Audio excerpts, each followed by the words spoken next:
Le vent venait de la montagne cette nuit-là, portant avec lui quelque chose d'impossible, une voix. Gabriel Morel l'a entendue à travers la tempête, claire, désespérée, et c'était la voix de sa femme, morte depuis 3 ans. Il a ouvert la porte, pensant devenir fou, mais ce qu'il a trouvé dans la neige allait détruire tout ce qu'il croyait savoir sur la mort, le pardon et la vengeance. Car certaines âmes ne partent jamais vraiment. Elles reviennent, avec le vent. Ce n'est pas seulement une histoire, mais un secret que vous n'oublierez jamais. Vous voulez entendre plus de secrets comme celui-ci? Alors abonnez-vous maintenant, sinon vous manquerez la prochaine vérité. Le vent soufflait depuis les crêtes, long et plaintif, comme un animal blessé cherchant encore son souffle. Dans la vallée ensevelie, les arbres morts gémissaient sous le poids de la neige. On disait que le vent portait des voix, celles des disparus, mais Gabriel Morel ne croyait plus aux histoires. Il vivait seul depuis 3 hivers, dans une maison taillée de ses propres mains, à la lisière du silence. Ses journées se perdaient dans le bois qu'il coupait, ses nuits dans le souvenir de celles qu'il n'avait pas su sauver. Ce soir-là, la tempête grondait, furieuse et vivante. Le toit vibrait, la cheminée crachait des étincelles, et pourtant Gabriel crut entendre quelque chose d'autre, plus fragile que le vent, un cri. Il se figea, le cœur suspendu. Puis de nouveau un appel, presque étouffé, venu du fond du blizzard. Sans réfléchir, il prit sa lampe et sortit. La neige fouettait son visage, aveuglante, glacée. Chaque pas s'enfonçait dans le néant. Il suivit la voie, d'abord incertain, puis obsédé, comme si quelqu'un ou quelque chose le guidait. Là, près des ruines de l'ancien village, il distingua une forme, une silhouette pliée sur le sol, à demi ensevelie. C'était une femme. Son visage était pâle, presque translucide, ses lèvres bleuies par le froid. Gabriel tomba à genoux, la tira hors de la neige, cherchant un souffle. Elle respirait, à peine. Il la porta contre lui, la chaleur de son manteau inutile face à cette glace qui semblait venir d'un autre monde. De retour à la cabane, il alluma le feu, la couvrit de couverture, frotta ses mains pour lui rendre un peu de vie. Sous la suie et le givre, il distingua des traits jeunes, une beauté discrète, presque irréelle. Ses paupières battirent, et un souffle s'échappa de ses lèvres. Un mot. Un seul. Le nom de sa femme. La lampe jetait une lueur tremblante sur les murs. La tempête s'était calmée, mais le vent, lui, continuait de gémir autour de la maison, comme s'il cherchait une faille pour entrer. Gabriel s'assit près du feu. La jeune femme dormait sur le vieux canapé, enveloppée dans une couverture rêche. Son souffle était léger, presque fragile. Lorsqu'elle ouvrit enfin les yeux, ils étaient d'un vert trouble, pareil à l'eau qui a connu la glace. Elle le fixa sans parler, puis sa voix, rauque et fêlée, s'échappa. « Où suis-je » ? « Chez moi » répondit-il simplement. « Vous étiez dehors, seul. » Elle hocha la tête lentement. « Je ne me souviens de rien. Seulement du froid. » Et du vent, il ne s'arrêtait jamais. Gabriel sentit un frisson lui traverser le dos. Il lui donna de l'eau, un peu de soupe. Ses mains tremblaient lorsqu'elle prit la cuillère. Ce n'est qu'à ce moment-là qu'il remarqua les brûlures, la peau, fine et rouge, marquée de cicatrices récentes. Pas des gelures. Des brûlures. « Vous êtes tombé près du feu » demanda-t-il. Elle baissa les yeux, comme honteuse. « Je ne sais pas, peut-être. » Le silence s'installa, épais, seulement troublé par le crépitement du bois. Une odeur de résine et de fumée emplissait la pièce. Gabriel ne pouvait s'empêcher de la regarder, fasciné par cette étrangère qui semblait née de la neige, et pourtant marquée par les flammes. Quand elle finit par s'endormir de nouveau, il ramassa ses vêtements pour les faire sécher. Dans la doublure du manteau, ses doigts touchèrent quelque chose de dur. Il tira un petit pendentif, noirci par le temps. Il le tourna vers la lumière. Les lettres gravées, à peine lisibles, lui coupèrent le souffle. C.M. Claire Morel. La nuit, la maison respirait comme un être vivant. Le vent glissait sous les tuiles, les poutres gémissaient, le plancher craquait à chaque rafale. Gabriel s'était endormi dans son fauteuil, la pipe encore tiède entre les doigts, lorsqu'un bruit le fit sursauter. Des pas. Lents, hésitants. Il venait du couloir. Il se leva, la lampe à la main. La flamme tremblait, projetant sur les murs des ombres qui semblaient bouger seules. Quand il atteignit la porte, il n'y avait rien. Juste le murmure du vent et le grincement des volets. Pourtant, il jurait avoir entendu une respiration. Au matin, Élise était déjà debout. Le feu brûlait fort, et sur la table, un morceau de bois reposait entre ses mains. Elle taillait avec concentration, ses gestes précis, presque familiers. Gabriel resta figé sur le seuil. Le motif qu'elle sculptait, C'était le même que celui que Claire Grave avait l'habitude de tracer sur les cadres, une spirale entourée d'une branche d'olivier. « Où avez-vous appris cela » demanda-t-il, la gorge sèche. Élise leva les yeux, surprise. « Je ne sais pas. » Mes mains, elle se souvenait. Un silence tomba. Gabriel sentit la culpabilité revenir, cette brûlure qu'il tentait d'oublier depuis des années. L'avalanche. Le hurlement de la neige, la porte qu'il avait refermée trop vite. Claire dehors, sa colère, sa peur. Puis le blanc absolu. Le silence après le cri. Il recula, le souffle court. Dans la cheminée, une braise éclata, et le son rappela celui d'une pierre qui roule sous la glace. Il ferma les yeux, mais le passé s'infiltrait déjà dans la pièce. Derrière lui, Élise se remit à sculpter. Et puis, sans prévenir, elle commença à fredonner. Une mélodie douce, lente, presque enfantine. Gabriel se retourna, le visage vidé de sang. C'était la chanson de Claire. La tempête éclata au crépuscule, brutale, sans avertissement. Le vent hurlait comme une bête prise au piège, frappant contre les murs jusqu'à les faire trembler. La neige s'amoncelait devant la porte, scellant la maison dans un cocon de glace. Gabriel jura à mi-voix et renforça les volets, mais même ainsi, le froid entrait, rampant sous les planches comme un souffle vivant. La nuit tomba d'un coup. Le feu vacillait, jetant sur les murs des reflets d'or et de sang. Élise, blottie près de la cheminée, fermait les yeux, murmurant des mots sans suite. Par moments, ses lèvres se tordaient de peur. « Du feu, tout brûle, fais-les sortir, s'il te plaît. » Gabriel s'approcha, alarmé. « Élise, réveillez-vous. Ce n'est qu'un rêve. » Mais elle tremblait, ses doigts crispés sur la couverture, comme si le froid ne venait pas de dehors, mais de sa mémoire. Au dehors, quelque chose heurta la façade, un coup sourd, suivi d'un glissement. Gabriel saisit sa lampe et regarda autour. Les objets sur l'étagère vibraient doucement. Une tasse glissa, se brisa au sol. « Ce n'est rien, » murmura-t-il, plus pour lui-même que pour elle. Mais le bois semblait gémir, chuchoter. Des bribes de mots, à peine audibles, se mêlaient au vent. Des voix. Des voix qui disaient son nom.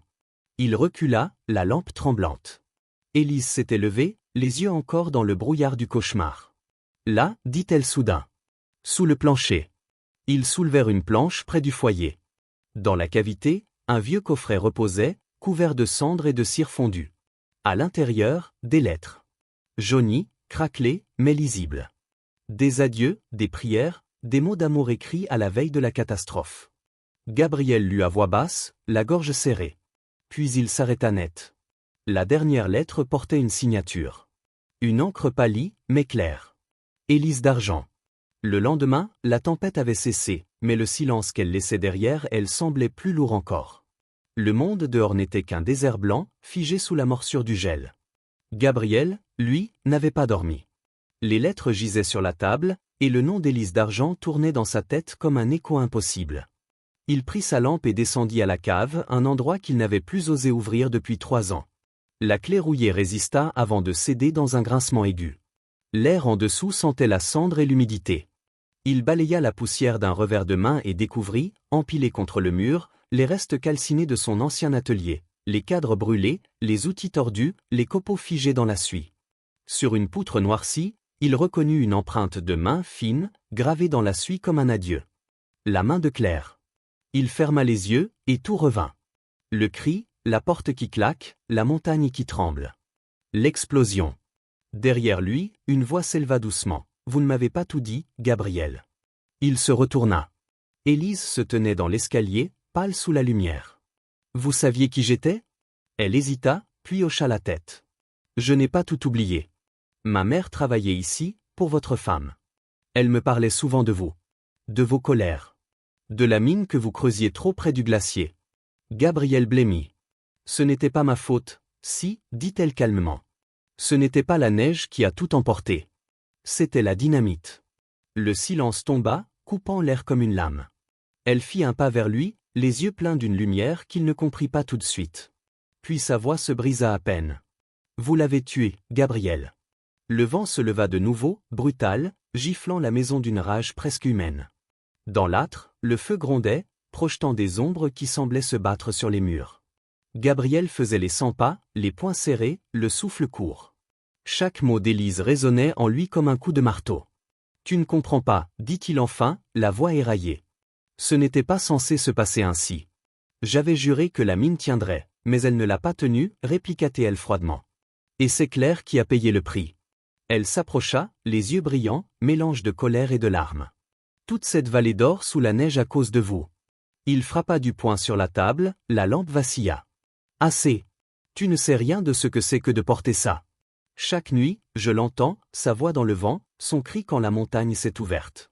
Le tonnerre éclata dehors. Les fenêtres tremblèrent. Le toit gémit comme un animal blessé. Élise voulut répondre, mais un bruit la fit sursauter, 3 coups secs à la porte. Ils se figèrent. Qui pouvait venir par un temps pareil? Gabriel saisit son fusil et ouvrit lentement. Sur le seuil se tenait un homme couvert de neige, le visage ravagé par le froid. Ses yeux, pourtant, brûlaient d'une fièvre étrange. La neige bouge, dit-il d'une voix rauque. Le glacier descend, comme si quelque chose essayait de sortir. Un grondement secoua la maison. Les assiettes vibrèrent, la lampe faillit s'éteindre. Le sol lui-même semblait respirer. L'étranger s'avança d'un pas, posant enfin son regard sur Élise. Il pâlit aussitôt, la bouche entr'ouverte. « Toi, non. C'est impossible. » Son souffle se coupa, et sa voix se brisa dans un murmure d'effroi, « Tu es morte l'hiver dernier. » La tempête reprit au matin, plus violente que jamais. Le vent arrachait les tuiles, la neige cinglait les vitres comme des poignards de glace. Au loin, on entendit un fracas sourd. Le vieux pont de pierre venait de céder, emporté par les eaux gonflées du dégel. La route vers le village n'existait plus. Ils étaient seuls, prisonniers du flanc de la montagne. L'étranger avait disparu pendant la nuit, laissant derrière lui des traces de pas qui s'effaçaient déjà sous le vent. Gabriel, le visage creusé, fixait la vallée blanche. Tout semblait vivant, mouvant, la neige se soulevait par vagues, comme si le sol respirait. Et dans cette danse spectrale, il vit une silhouette. Une femme, vêtue d'un manteau clair, marchant lentement dans la tourmente. « Claire » murmura-t-il. Il avança vers la fenêtre, le souffle court. La silhouette s'arrêta, tourna la tête et disparut dans un tourbillon de neige. Derrière lui, Élise halta. Ses mains tremblaient. Des traînées rouges s'étendaient sur sa peau, les vieilles brûlures se rouvraient, luisantes comme des braises sous la chair. « Qu'est-ce qui vous arrive » demanda Gabriel. Elle sourit tristement, la voix à peine audible. « Je crois que je n'ai jamais été vivante ici. J'ai été envoyée. » « Envoyée ? Par qui ?» Elle leva ses yeux vers lui, d'un vert irréel. « Par celle que vous avez perdue. Pour vous juger, ou vous pardonner. Je ne sais pas encore. » Le vent s'engouffra soudain dans la cheminée, hurlant comme un cri d'homme. Une odeur âcre de fumée envahit la pièce.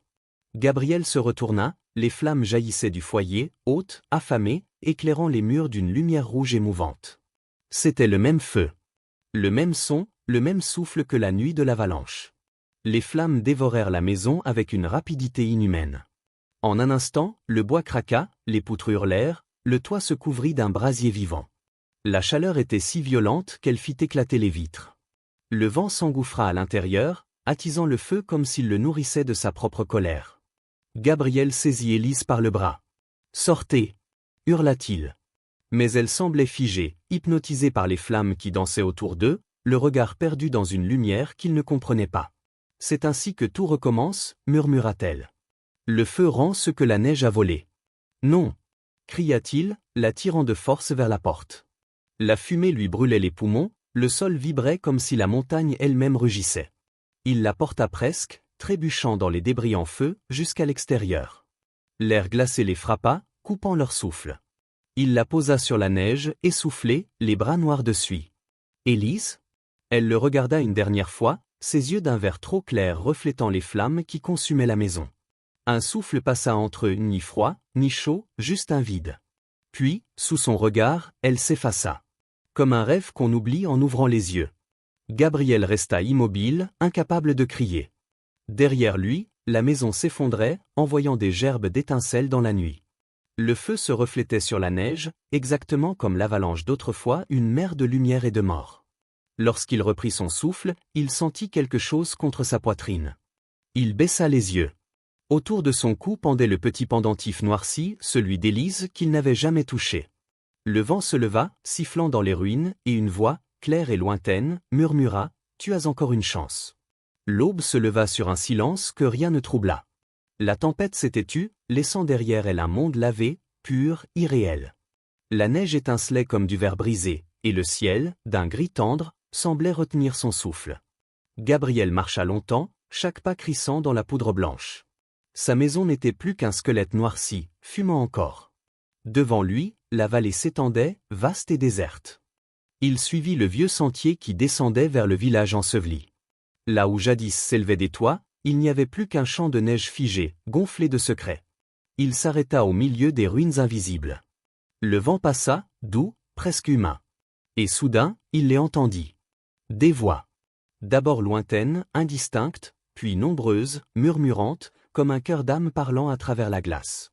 Elles disaient son nom, sans colère, sans reproche. Juste son nom, répété 1000 fois, dans un souffle infini. Gabriel tomba à genoux. Ses mains s'enfoncèrent dans la neige, son front s'y posa. « Pardonnez-moi » souffla-t-il. « J'ai voulu bâtir, pas détruire. J'ai voulu nourrir, pas tuer. » Ses larmes creusèrent 2 sillons dans la blancheur. Les voix se firent plus douces, s'éloignant comme une marée apaisée. Puis la lumière changea. Devant lui, debout sur la neige intacte, se tenait Élise. Son visage n'avait plus rien de terrestre, calme, clair, irradiant une chaleur que le froid ne pouvait atteindre. Sa robe semblait tissée de brume, ses cheveux flottaient sans vent. Gabriel leva les yeux, incapable de parler. Elle s'agenouilla lentement devant lui, posa une main sur son épaule. Son sourire était triste et lumineux à la fois. Tout ce que la montagne prend, elle finit par rendre, dit-elle doucement. Le vent s'apaisa encore. Puis, dans un souffle, elle ajouta. Maintenant, la montagne peut dormir. Le printemps arriva sans fracas, comme un souffle retenu trop longtemps. La neige se retira lentement, révélant la terre sombre, mouillée, encore marquée par le feu. Le vent, désormais doux, glissait entre les collines avec la légèreté d'un soupir apaisé. Là où les cendres s'étaient mêlées à la glace, de fines pousses vertes apparaissaient déjà. La vallée respirait de nouveau. Gabriel passa ses jours à reconstruire. Non plus pour défier la montagne, mais pour l'honorer. Il dressa des murs simples, en silence, chaque clou, chaque planche comme une prière. Ses mains, brûlées et usées, tremblaient parfois, mais il continuait. Il ne rebâtissait pas seulement une maison, il relevait une mémoire. Au pied des ruines de la mine, il creusa la terre gelée et y planta des fleurs sauvages. Là où la mort avait régné, il semait la couleur. Des marguerites, des coquelicots, des herbes qui résistent au froid. Il les arrosait chaque matin, levant les yeux vers la montagne, comme pour saluer un vieil ennemi devenu protecteur. Le soir, quand le vent descendait des crêtes, il s'asseyait sur le seuil et écoutait. Parfois, au détour d'une rafale, il entendait une mélodie, faible, fragile, mais reconnaissable. La voix d'Élise. Elle ne pleurait plus. Elle chantait. Son chant emplissait l'air d'une paix étrange, ni triste ni joyeuse, juste vivante. Gabriel fermait les yeux, laissant le vent caresser son visage. Il murmura. Certains fantômes ne hantent pas, ils guident. La nuit tomba, douce et claire.